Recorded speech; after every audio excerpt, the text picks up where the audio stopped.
Okay, guys, continue from what we were discussing the other day. We established the order of energy levels within all the orbitals, and now our job is trying to put electrons into these orbitals.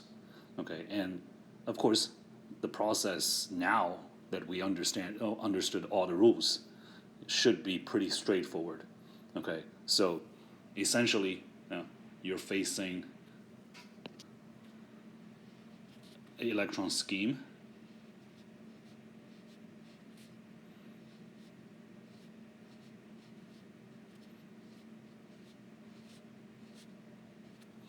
where you're going to start to put the electron in. First electron, lowest energy level, and then fill electrons into lowest energy level first. So you start from your 1s, and then the second one would definitely be here before you go on to the higher energy level. Okay, and the two electrons within the same orbital should have different spin, and we use the upper arrow and downward arrow to represent two electrons in the same orbital with different spin. And then number 3 would be here, number 4 would be here in the 2s. Okay, and in the once you get into 2p, first electron. Now I'm not saying you have to use, okay, a upward arrow, okay, and I'm not saying you have to put it into the first degenerate orbital of 2p. Okay, all three orbitals are equivalent, the two spins are equivalent. Okay, but you gotta put one into one of the orbitals with a specific spin. And now the second one now have some limitation. Okay, you can't go fill up. You can't go do this. Okay, it cannot happen because the Hans rule says electrons fill degenerate orbitals with the same spin unpaired first. So that's different spin that's paired. So you can't do that. So let's get rid of that.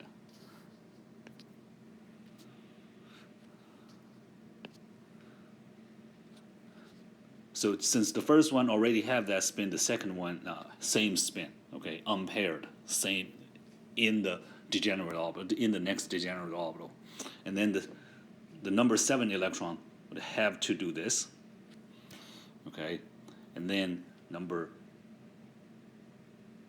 8. Now you start to pair them up, because you cannot go on to the next level because your lower energy level 2p haven't been filled yet. You cannot go on to 3s. Okay, but then you go pair up the next one and the one after that. Okay, now after 10 electrons you filled up your 2p and then you go into your 3s. Okay, and then number 12, number 13, 14, 15, 16, 17, 18. And of course, now, once you got there, remember 4s came after 3p. This is your 3p. That's 3p, this is 4s, before 3d. Okay, so you would have a 4s orbital right here before 3D, and you would need to fill that up before you move on to the 3D orbital. Okay, so, and then so on and so forth. Okay, so with all that in mind, let's look at some elements on the periodic table and let's get their electron configurations. Okay, let's start with some of the early elements. So let's say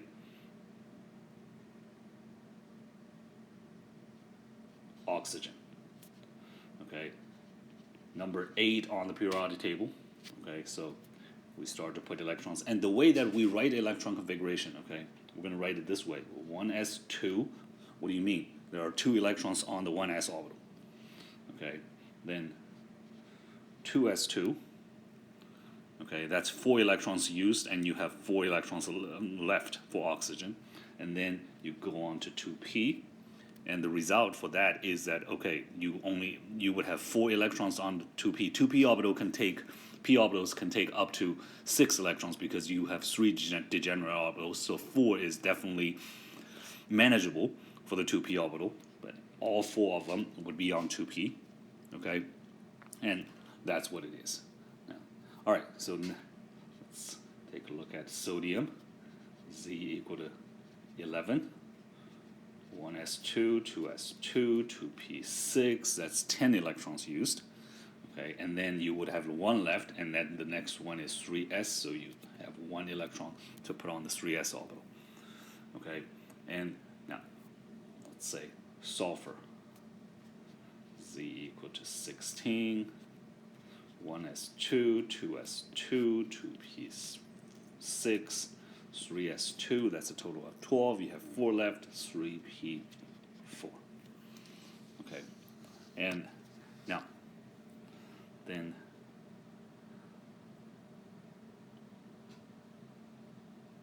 let's look at some of the later ones. Now, let's say number 19, potassium, Z equal to 19. Okay, and then 1s2, 2s2, 2p6, 3s2, 3p6. That's a total of 18 electrons. And then, now remember, after 3p is 4s, so instead of going to 3d, you're now putting the leftover 1 electron on the 4s orbital.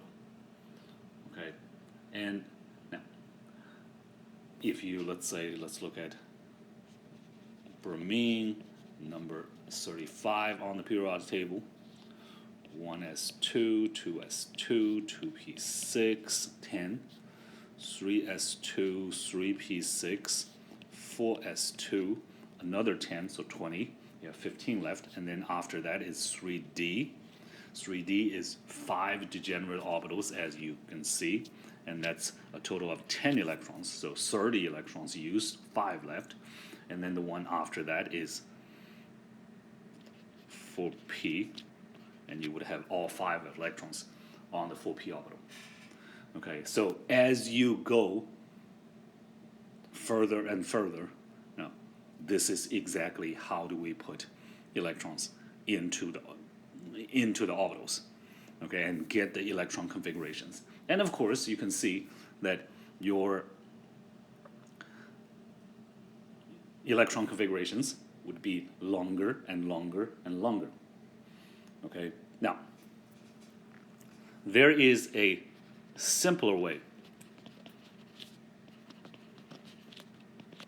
to write electron configuration. Okay, and it's not necessarily for those early elements on the periodic table where their electron configuration are short.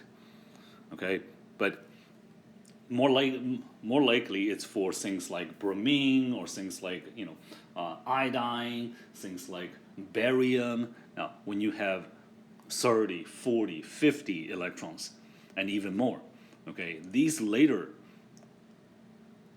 elements, okay, now how do we write their electron configuration easier in a shorter format? Okay, now, and before we can do that, okay, I want you to look at the electron configuration of the group 8, okay, group 8A, the noble gases. Okay, so for the noble gas, now helium is 1s2, okay, 2 electrons. Neon is 1s2, 2s2, 2p6. Argon is 1s2, 2s2, 2p6, 3s2, 3p6. Okay, and krypton is one more from bromine, so 1s2, 2s2, 2p6, 3s2, 3p6, 4s2, 3. Oh, goodness.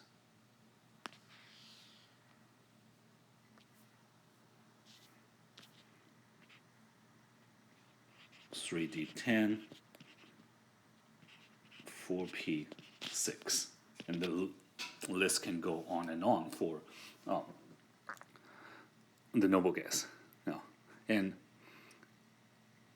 at this point, after we showed a bunch of elements electron configuration, now there are things that we need you to be able to observe here. Okay, what do you mean? Now, I want you to look at now the elements that's in the same group on the periodic table. Okay, now, what do you mean? Now, well, oxygen and sulfur, they're on the same periodic table.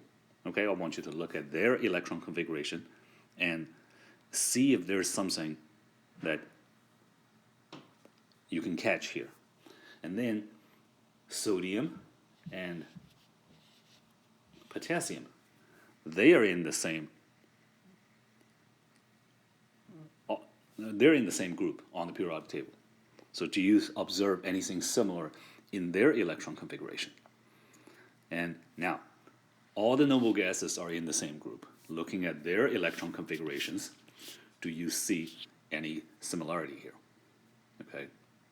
And if you say, well, looks like their electron configuration all kind of ended with the same thing, just different shell number. Okay. Then, if that's what you observed, you're onto something. No. Okay. So 2s2, 2p4, 3s2, 3p4, 3s1, 4s1. Now, noble gas, aside from helium, which is an abnormally that we will talk about it later, but from neon, you see 2s2, 2p6, 3s2, 3p6, 4s2, 4p6. Of course, you would say, well, there's a 3d10 there, but remember, 3d10, we're not talking about the same number with 4. Okay, so one concept that we will introduce right now is the highest shell number. Now,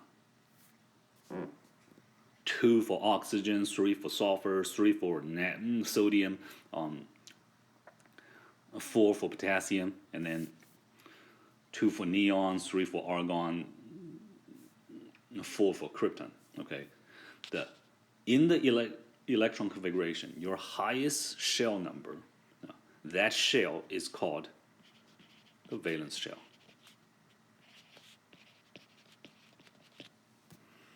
Okay, and this is the shell that we also say this is the outmost shell. Okay. Highest energy level means what? Highest energy level means that your electrons are further away from the nucleus, where it has less control, less attraction from the nucleus. And that's why we call it the outermost shell. Okay? And now, elements in the same group has the same, or have the same valence shell electron configuration. That is the conclusion people were able to draw from the electron configuration of different elements once we lay them out. Okay? And this is the exact reason. This is why elements in the same group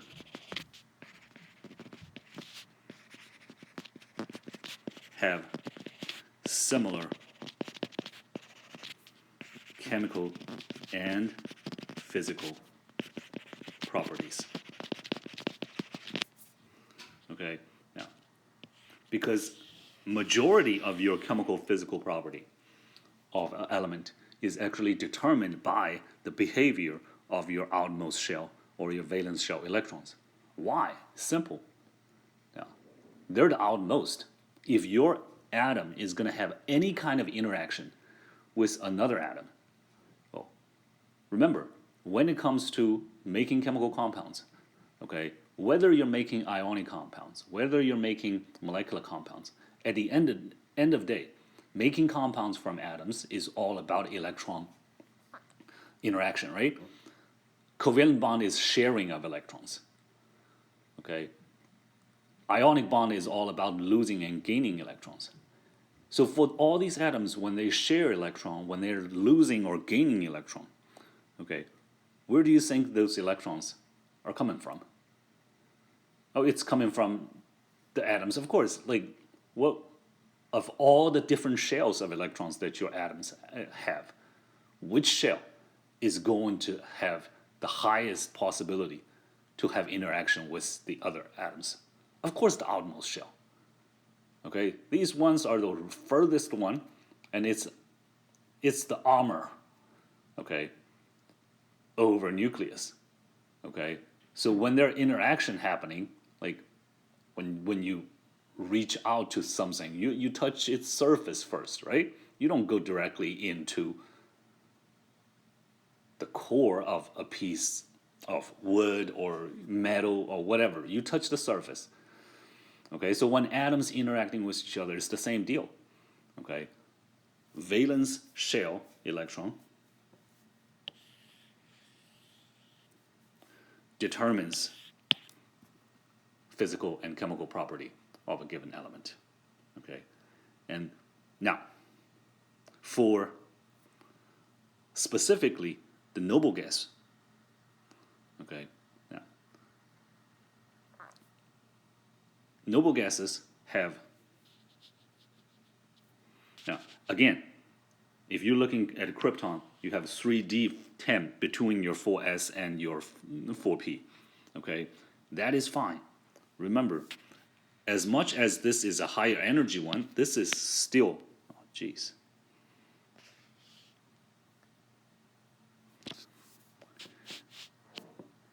This is still third shell.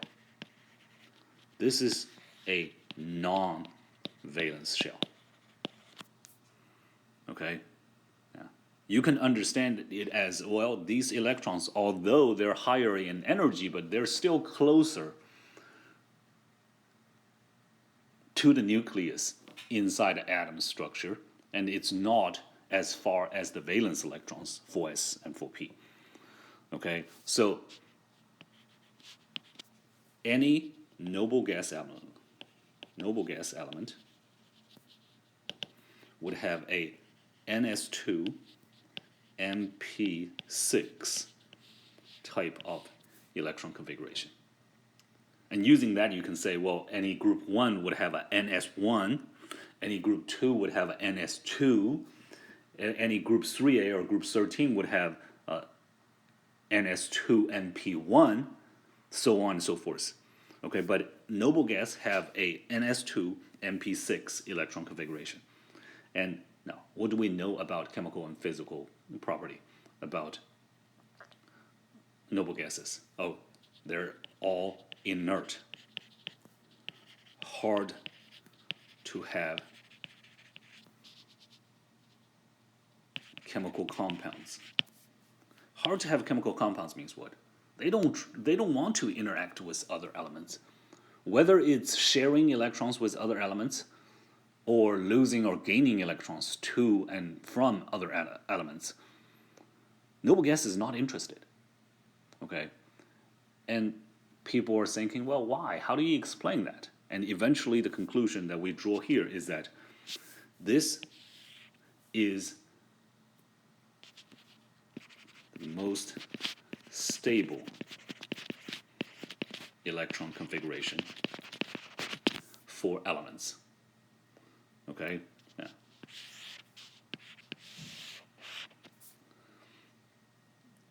This is the most stable electron configuration for elements, and noble gas already have them. Okay, so in a way, you can see that, like, why these guys are called noble gases. They're chemically inert. Why do you call them noble? Okay, because in a way you can look at the noble gases or the inert gas group as a bunch of narcissists. Okay, they look at themselves and say, my electron configuration is perfect. Okay, I don't need anybody else to get to a perfect electron configuration because I'm perfect already. Of course, they don't want to interact with other elements. Okay, they think they're blue blood. Okay, so that's why they're called noble gases, because they own the most stable electron configuration. And this particular configuration is called a octet. Okay, yeah. And an octet, oct means 8, right? So octet means 8 electrons in the outermost shell. So 8 electrons in valence shell. And because the fact that they have 8 electrons in their valence shell, and they're stable, we actually have an octet rule after observing all the other elements. Okay, we have an octet rule. Okay, and what's the octet rule?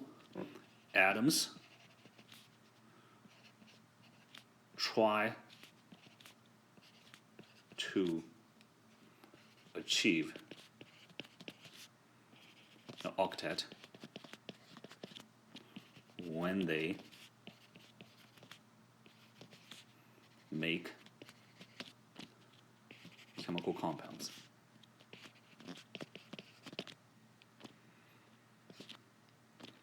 Molecular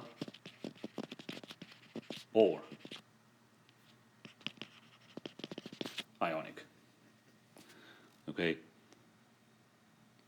Octet is good. Okay, it's stable. Okay, so everybody wants it. Now, and this octet rule actually help us to explain. Now, if you remember, okay, group 1A. Okay, sodium, potassium, rubidium, cesium, lithium, okay, whatever, okay, they all make +1 charged cation, right? We talked about this at the beginning of the semester when we first discussed periodic table. Okay, now not only we know that fact, with knowing the electron configuration, knowing the octet rule, we know exactly why. Okay, let's take a look at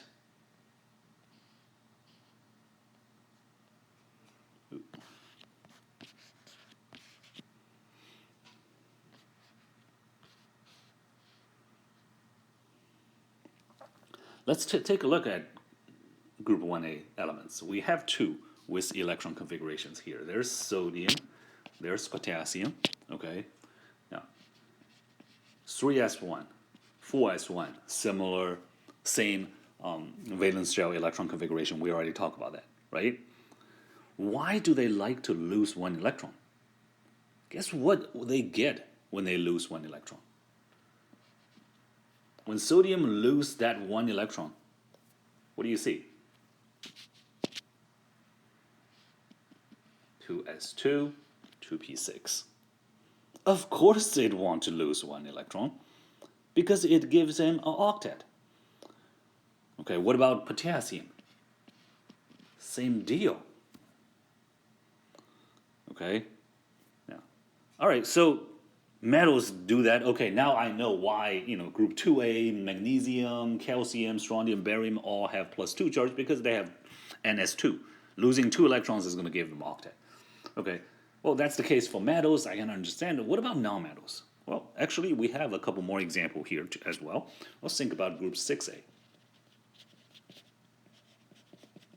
Oxygen, sulfur, selenium, tellurium, these guys. Okay, we have oxygen and sulfur here. Yeah. And they all make -2 anions as nonmetal. Why? Well, now you know why. Look at their electron configuration in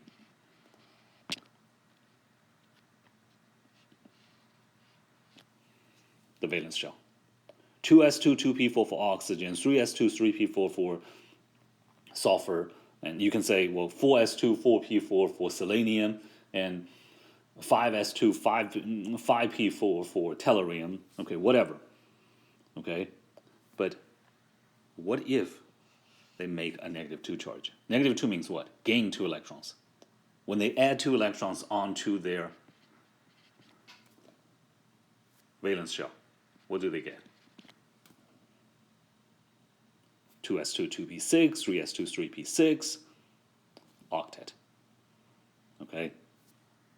So for all of these main group elements, the transition metals is more complicated. We'll discuss about it in a little bit. Okay? But the main group elements, all of them, okay, they make a particularly charged cation or anion for a reason. And that reason, okay, is to gain an octet. Okay, so both of these two cases make ions to get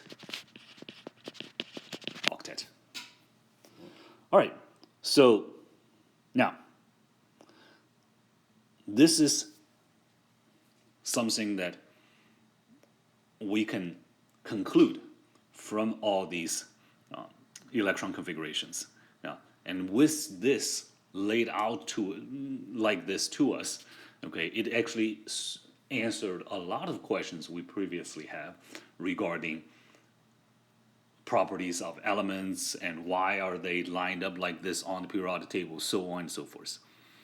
Okay, now, if you go to the periodic table today compared to the beginning of semester, after introducing the electron configuration, you'll have a much better understanding about why the current periodic table is laid out the way it is today. Okay? Generally speaking, now you can break your periodic table into 4 different areas. This is how your periodic table look, right? 2 columns on the left, 6 columns on the right, bigger.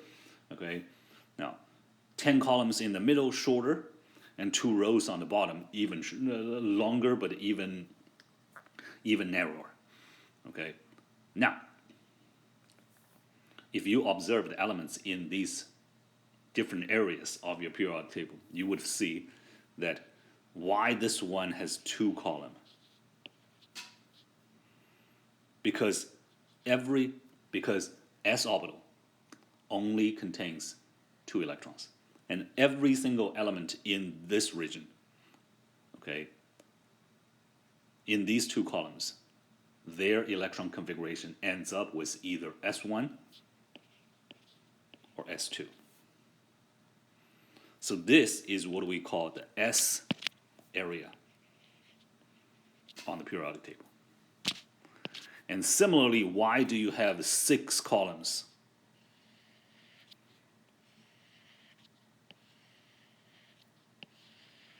On the right, because p orbitals takes a total of 6 electrons. So this is p1, p2, p3, p4, p5, p6. And this would be your p area. Now, the middle one would have 10 columns. Why? Because d orbitals takes 10 electrons. Okay, and you would be able to see 14 columns here. Why? Because f orbitals takes 14 electrons. And also, now, so this is the column, how it laid out. Okay, and the 4 regions on your periodic table. And also every row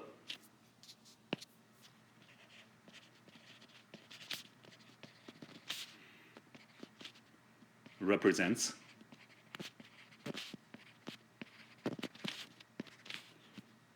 a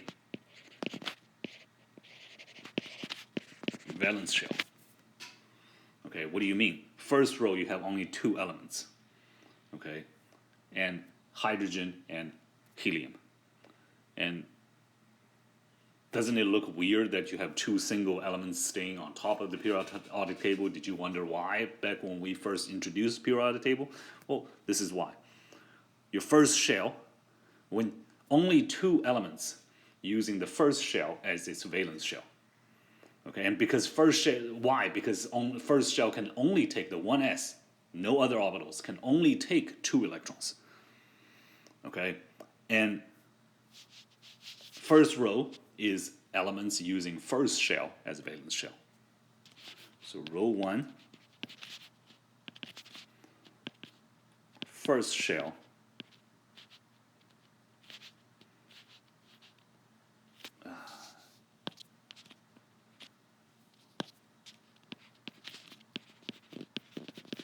as the valence shell. Row 2, second shell as the valence shell. Row 3, third shell as the valence shell, and so on and so forth.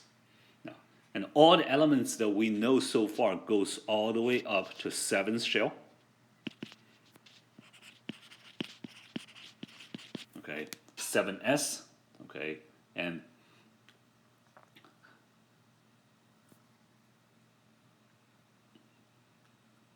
$60, okay, and then 7p.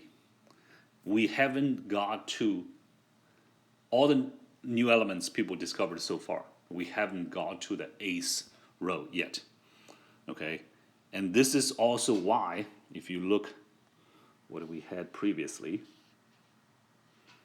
okay, yeah, you can go 5f, 6d, 7, like after 7s, okay, it's 5f, 6d, 7p. Now, we got as far as 7p in our orbitals so far with all the elements we have. 119, I believe. That's what I checked a couple years ago. Now, and we haven't got into 8s yet. And this is why, now, there's not a G area. If you have a G orbital, this is why there's not a G area on the periodic table, because we haven't got there yet. We haven't even have anything that can fill 8s orbital. Okay, so G right now is just a name. No elements use G orbital. And then why do we not have the next subshell letter? Okay, you see here I put like 6, whatever, 7, whatever. Okay, now you can call it H if you want, following the alphabet, but look how many more electrons you need to go through before you get to the G orbital. 5G, 6F, 7D, 8P, 9S. Okay, that, and consider SPDF each, how many electrons you have, 2, 6, 10, 14, and then the next one would be 18. You would need to discover at least 50 more 50 more elements before you use before you get to the 6G. Like you would need probably a good 100 more elements before you use the next available subshell. Okay, I don't think I'm gonna see it. I don't think you guys are gonna see it, like the speed that we discover new elements. Okay, so that's why we don't have a orbital designation for that just yet. Anyway, so now coming back to something that we mentioned earlier. Okay, now we have a very good understanding and a correlation with the electron configuration and structure of the periodic table. Now let's go back to that earlier topic of what's the simpler way you said that you're going to do electron configuration. Okay, so here's how it's going to be. Yeah. And let's say I'm looking for number 56, barium. Okay, now you can write the electron configuration through the order pretty easily. Okay, 1s2, 2s2, 2p6, 3s2, 3p6, 3d10, 4s2. No. Sorry. Going too fast. 3p6, 4s2, 3d10, 4p6, 5s2, 4d10,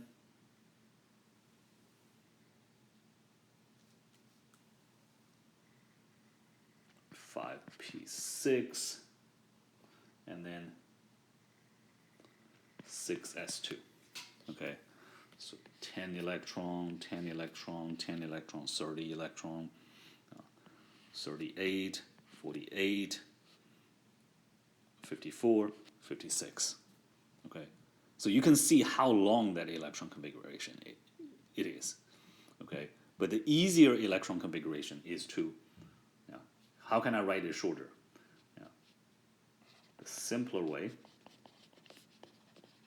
is to find the last noble gas element before the element you are looking for. Okay, so let's say barium. What's its electron configuration? Well, what's the last element before barium? It's number 54, xenon.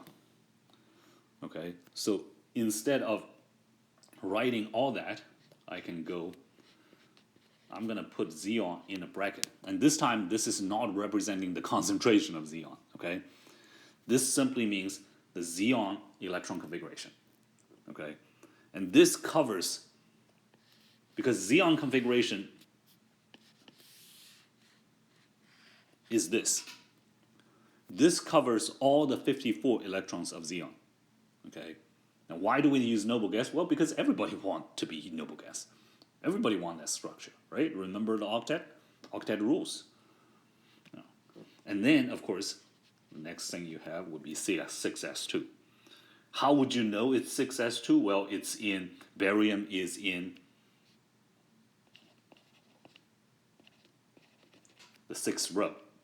So 6th row, and it's in the S area, 2nd column.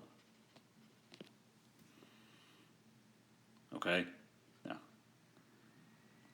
Now, if you want to go for, let's say, number 53, iodine. Okay, what do? Well, you can't look at number 54, xenon, anymore because it's not the last noble gas before the element. So the last one before iodine is number 36, krypton. Okay, so I'm going to put krypton electron configuration there with the bracket. Okay, and then after krypton, we get into, krypton is the last element of the 4th row, you get into 5th row. 5th row, you're going to go through the S area first, so 5s2. And after that, after 5s, it's 4d. Okay, and 4d would have 10 electrons, and your iodine is in the p area, so you've got to go through the d area to the p area. And then iodine is number 5.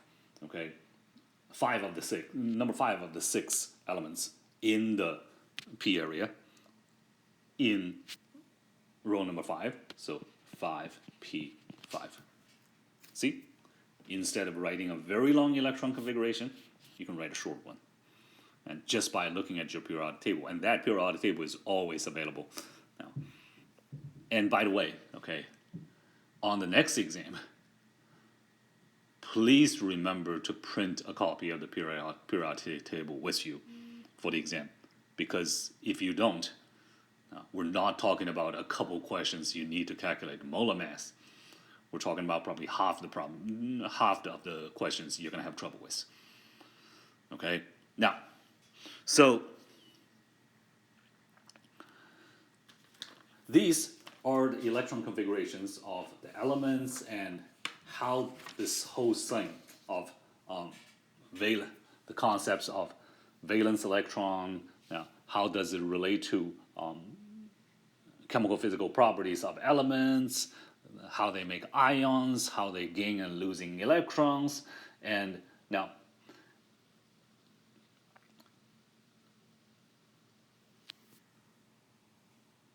before we move on to the next topic, though, okay, I think I mentioned it earlier, the D area, okay, elements, the transition metals, okay, now things can get a little bit more complicated, and we're not going to touch all the abnormally in the D area, but we're going to touch a few, okay. And if you actually look at a more complicated version of periodic table where the electron configuration was provided, you would see that in the D area, in the transition metal area, there are actually a whole handful of elements whose electron configuration is different from what it is supposed to. Okay, what do you mean? Okay, well, let's take a look at an example. We call these the electron configuration exceptions. Okay, so think about number 24, chromium. Okay, now chromium is supposed to be, if we use our rule, 1s2, 2s2, 2p6, 3s2, 3p6, 4s2, that's 20 electrons, and then 3d4. Right? Following all the rules, everything's good. No. And sounds like no problem at all. Okay, and now, here's the problem. When we really look into chromium and find its real electron configuration, we found all the early ones was fine. There's something wrong with this. The actual electron configuration of chromium is 4s1, 3d5. Well, when people first discovered this, it's like all hell breaking loose. Okay, so think about this. Okay, this is, okay, let's say 4s orbital and 3d orbital.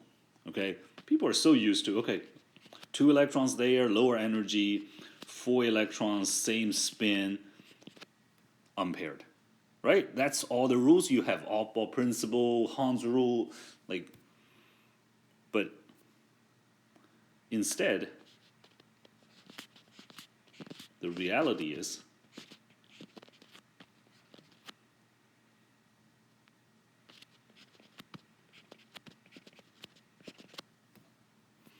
okay, and make your life a little easier in explanation. Yeah, this is the 4s, this is the 3d. This one is reality. Well, how? Aren't you going against Hans rule? You have a half-filled 4s orbital, and you have a half-filled 3d orbital. Okay, shouldn't you fill up all the lower energy level before you do that? Okay, well, whatever it is, it happened. This is the reality. Okay, so the only thing people can do at this point is not just, you just have to find an explanation for it, a reasonable explanation. Okay, here's the reasonable explanation people developed for this. So this looks like your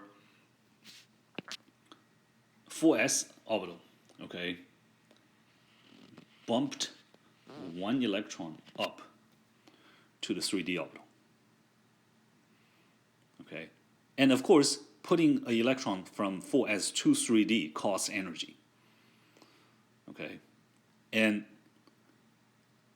when you spend on energy for atom, okay, when you spend energy to make a move like this, okay, it need to be beneficial, okay?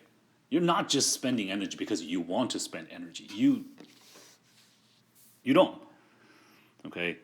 You want your stability, okay?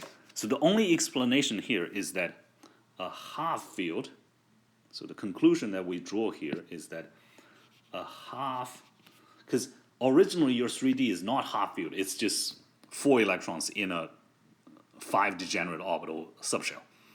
But once you put 1 electron there, it's all 5 degenerate orbitals is half field. So a half field, and later on we also developed the theory to like a fully filled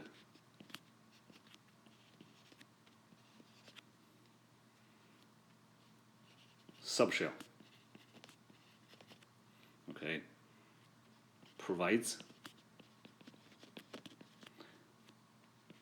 extra stability to the atom. Okay, so now let me give you a metaphor.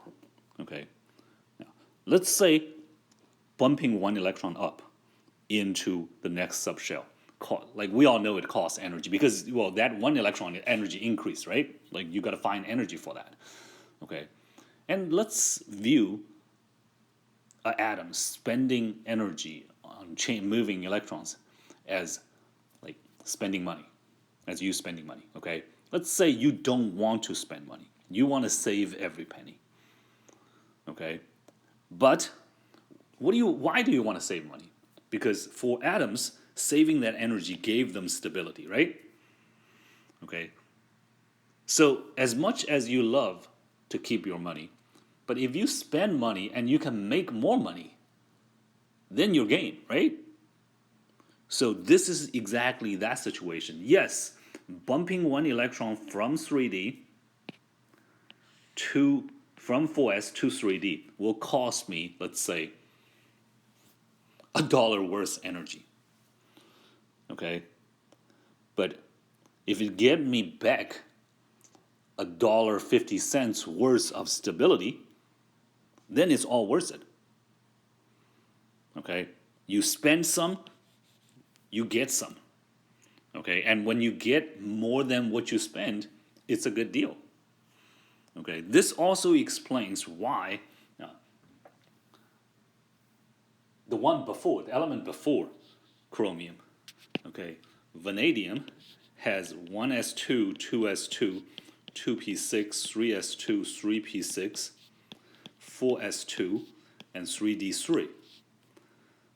And if you're wondering, well, why don't 4s bump 2 electrons up into 3d and make it half field if you say this half field orbitals provides extra stability? Well, because now you need to bump 2 electrons. Let's say if bump up 1 electron costs you $1, bump 2 costs you $2 worth of energy. And remember we said that, okay, when you spend that $1 for chromium, you get $1.50 in return, which is a good deal. Now if you spend $2 for your vanadium, you get a half field orbital, which is $1.50 in return, right? Do you want to spend $2 for $1.50 return? Of course no, you don't. That's why for vanadium, it never does that. It's a bad deal for him. And vanadium actually has this particular electron configuration, 4s2, 3d3. Okay, now why do you add fully filled in there? Because if you go next on to number 29, copper, now you have the exact same deal. 1s2, 2s2, 2p6, 3s2, 3p6, 4s2, 3d9, supposedly. Okay, instead, 4s1, 3d10. Okay, so as you bump electrons up, okay, you bump 1, you earn some extra stability, and this actually extends to the elements underneath chromium and copper in the same column. Are there other exceptions to the electron configuration, to the Hans rule, and things like this? Yes, bunch of them, all in the D area, or D or F area. But am I going to be worrying about any others? No. You know your chromium, you know your copper, we're good. And this is it for today. And on the starting next lecture, we're going to talk about electron configuration for. We're going to start with electron configuration for ions. Well, it's very simple because it's just writing your electron configuration and of an atom and then adding or losing electrons from its valence shell. Okay, so ions. Let me write this down. Ions is atoms gain or lose electron in its electron configuration from its valence shell.